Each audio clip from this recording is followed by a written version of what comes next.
Hello everyone and welcome back to the channel. Today I want to present you with many reasons why I cannot leave my Fuji X-H2S and the Fuji ecosystem. The first and the most important reason to me personally is the design of the camera. Currently, when I look at all the other camera brands that are on the market, none of them inspire me in the same way that Fujifilm does. Also, when I first started on my photography journey, it was because of the Fujifilm X-T4, which really made me desire that camera and made me desire to go out and shoot it. Let's dive in a bit more. I really love how Fuji designs their cameras, material-wise, language design-wise. They label their buttons, the fact that they use that leather grip all around the camera, even those accessory flaps where you put in the HDMI and the headphone jack. They're small doors that open individually. They are made out of plastic, but they're made to imitate the leather that is on the rest of the camera. And that is something that you really do not see at any of the competitors. The closest that comes to that is Sony, which does have those plastic tiny doors on the accessory ports, but they look really cheap by comparison. And then if we look at Nikon and Canon, they're using that big old rubber flap to cover as many ports as possible, and it makes the whole camera look very cheap, especially considering the prices that those cameras go for. Usually I go and visit the second-hand market, my local area here, and often I see Nikon cameras that pass over a year or two. That rubber flap becomes really expanded, it swells, it does not cover the ports properly anymore, and it needs to be replaced. It doesn't really create a good image for the brand, if you ask me. If I was Canon, if I was Nikon, I would definitely replace those huge rubber flaps with something more elegant. Even though it would cost more, it would make so much better impression. Now, let's talk about the strap lugs. I am enamored with the strap lugs on the X-H2S. Frankly, they are the best designed strap lugs on the market. If you look at them, you get the idea that someone at some point in time looked at those strap lugs and decided to integrate them into the overall design of the camera and not just make it an afterthought. Now, Fuji does employ more standard strap lugs, such as on the X-T4 cameras, which you can also see at the other brands like Sony, like Nikon.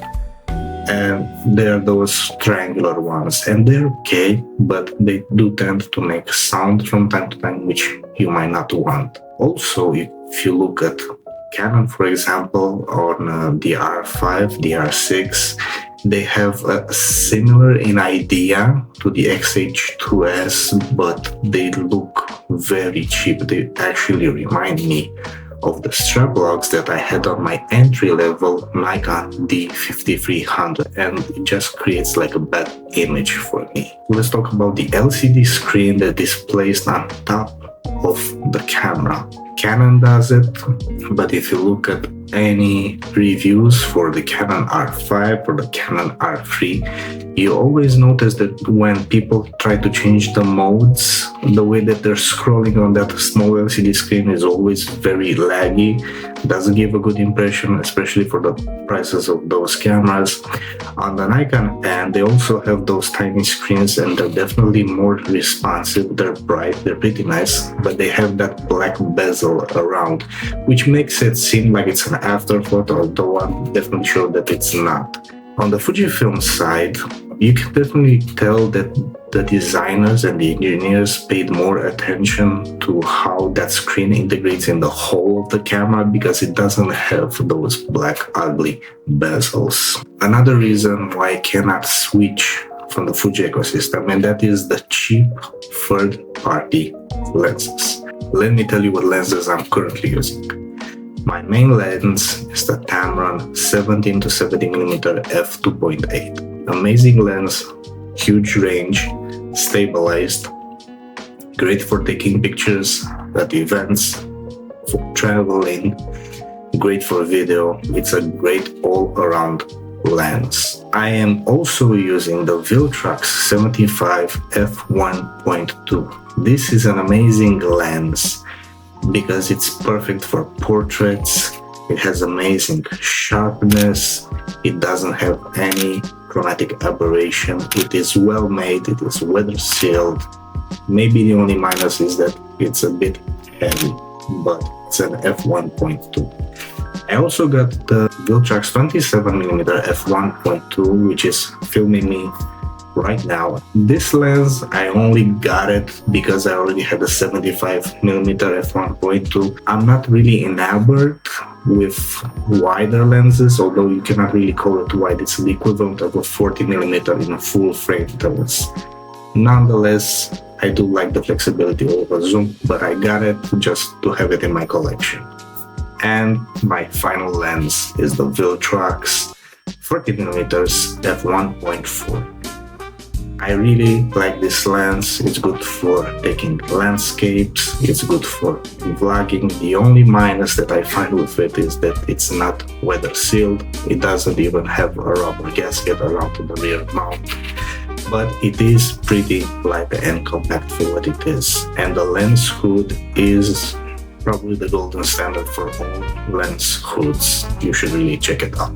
As you noticed, I do not have any Fujifilm lenses for my Fujifilm camera, which should be a definite wake-up call for the people at Fuji, because they have been severely neglecting their glass department. They are producing a lot of camera bodies designed to please as many people as possible, and they do have a fair amount of lenses in their catalog, but many of them are getting really old and they really need to be replaced.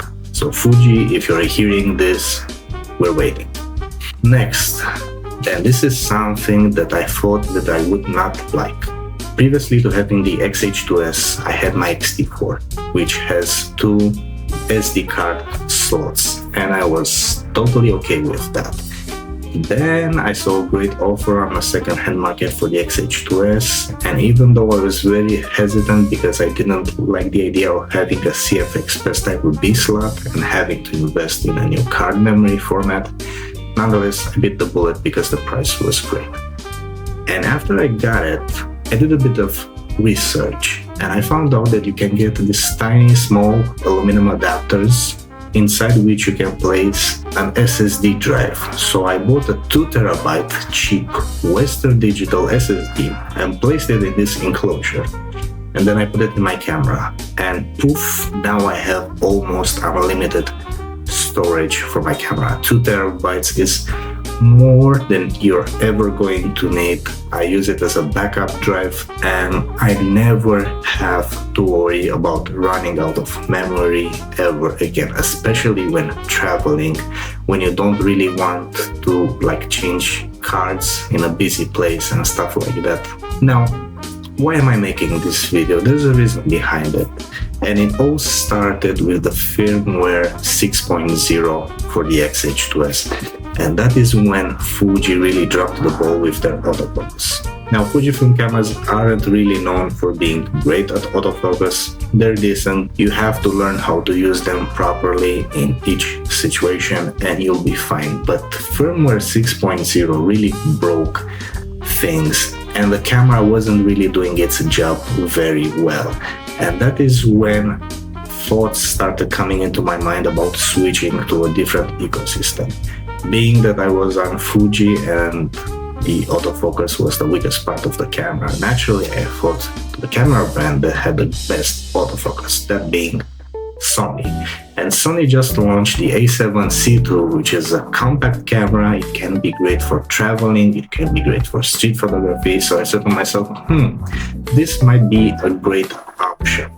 But then I did a spreadsheet and I put on it all the pros I would be getting from the A7C II and all the things that I would be leaving behind. So here is the list.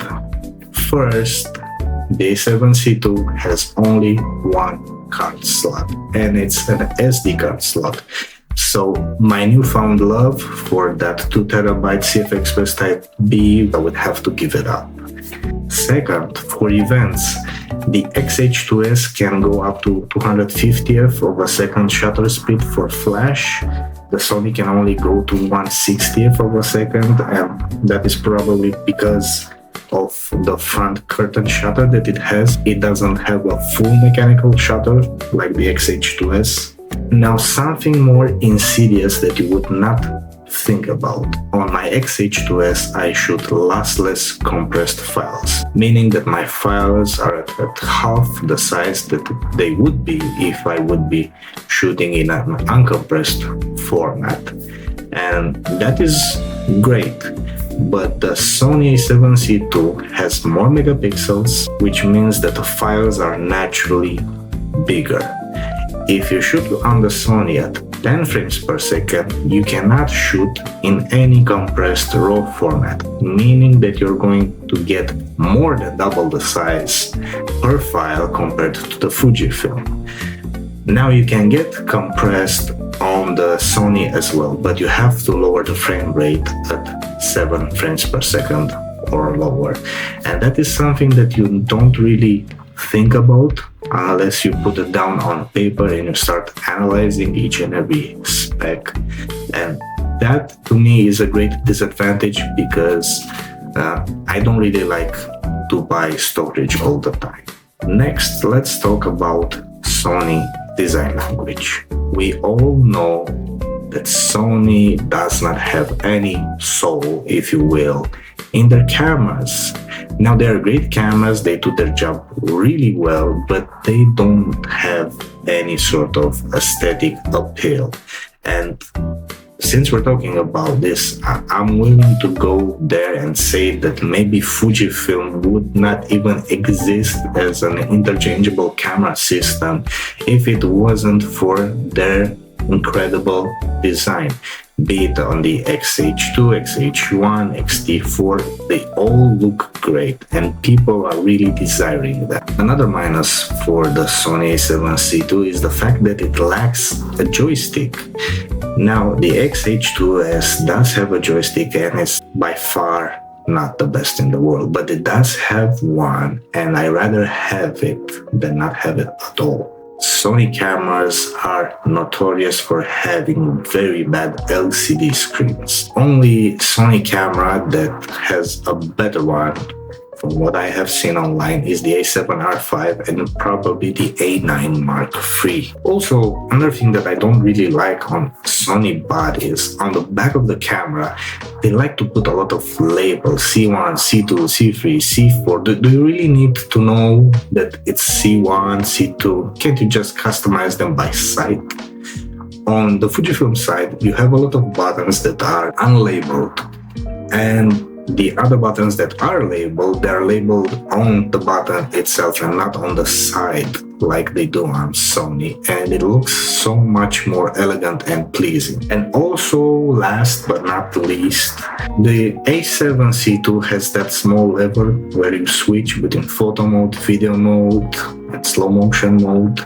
It really brings me back to my first camera, the Nikon D5300, which had an on-off lever which looks almost identical to that one.